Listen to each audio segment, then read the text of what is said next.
Welcome back to another edition of Health Hack. This week, I want to talk to you about pre, pro, and postbiotics because I've had a request to dive into these three categories for supporting gut health. So I'm going to start with prebiotics today. And prebiotics are actually the food for the probiotics or the microbes, the healthy microbes in your gut. And of course, having a well balanced, healthy gut is where your health or dis-ease of the body starts. With a healthy gut, you have health.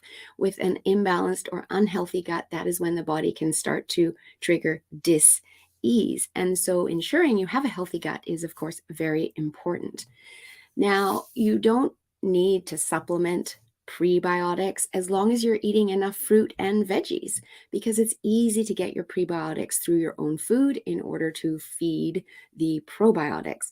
Now, just FYI, if you are on a low carb diet, you may not be getting enough prebiotics to feed your microbes. And that can actually start to shrink your gut microbiome over time and desensitize your gut, its ability to be able to break down those foods in the long run. So we don't want to be on low carb diets for the long term. They can have benefits in the short term. And I'm just really not a fan of long-term low carb diets.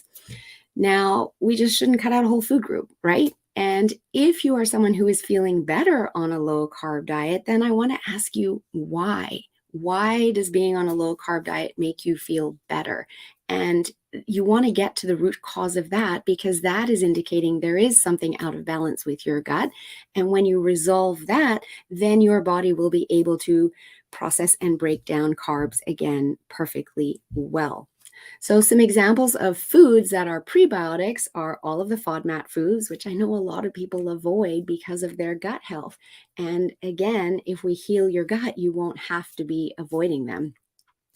Root-based veggies, slightly unripe fruit, legumes, high fiber foods, raw garlic, onions, asparagus, raw honey, dandelion greens. So you can see there's many ways that you can get prebiotics naturally through your food. And that is the best way to do it.